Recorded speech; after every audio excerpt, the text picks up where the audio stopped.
আপনারা জানেন ৮০-র দশকে ৯০-এর দশকে আমরা তখন যে স্লোগানটি ধারণ করেছিলাম, রুশ ভারতের দালালেরা হুঁশিয়ার সাবধান। আজকে এই যুব সমাজের দায়িত্ব, যুব দলের দায়িত্ব নতুন করে স্লোগান দিতে হবে, রুশ ভারতের দালালেরা, রুশ ভারতের দালালেরা হুঁশিয়ার সাবধান। সিকিম নয়, ভুটান নয়, এদেশ জিয়ার বাংলাদেশ। আমরা এদেশের যুব সমাজ, তরুণ সমাজ, ছাত্র সমাজ, শেখ হাসিনা মনে রেখো এই সেন্টিমেন্টে ধারণ করি।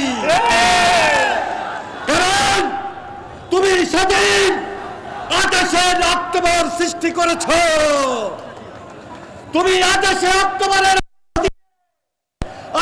অক্টোবরের আগে আমাদের কঠিন পরিস্থিতি করে দিবে। তুমি সেদিন বলেছিল ১০ ডিসেম্বর করে দিবে। সেদিন ২৮ অক্টোবরের জন্য এই ওবায়দুল কাদের গঙ্গায় দায়ী, যার কারণে আজকে বাংলাদেশে সঠিক যে রাজনীতি, সেই রাজনীতি নেই। তাই এই ছাত্র যুব সমাজ তাদের দায়িত্ব হলো এই বাংলাদেশে নতুন করে নতুন আন্দোলন, নতুন কৌশলে গ্রহণ করতে হবে দেশনেত্রী বেগম খালেদা জিয়ার মুক্তির মধ্য দিয়ে এবং আমাদের প্রিয় নেতা বিএনপির ভারপ্রাপ্ত চেয়ারম্যান জনাব তারেক রহমানের নেতৃত্বের মধ্য দিয়ে। তাই আজকে যুব দলের যে সকল নেতা কর্মী আপনারা উপস্থিত হয়েছেন, আপনাদের সবাইকে সেই নতুন আন্দোলন, নতুন কৌশলে গ্রহণ করবেন এই প্রস্তুতি নিয়ে আমার রাজপথকে প্রকম্পিত করবেন। আমি ধন্যবাদ জানাই, অভিনন্দন জানাই যে তারা আজকে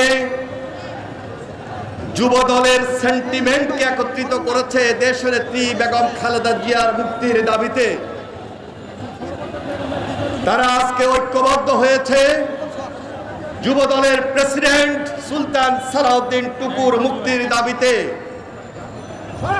তারা রাজপথকে নতুনভাবে প্রকম্পিত করতে চায়। আবারও জেলখানায় যারা রয়েছে তাদের মুক্তির মধ্য দিয়ে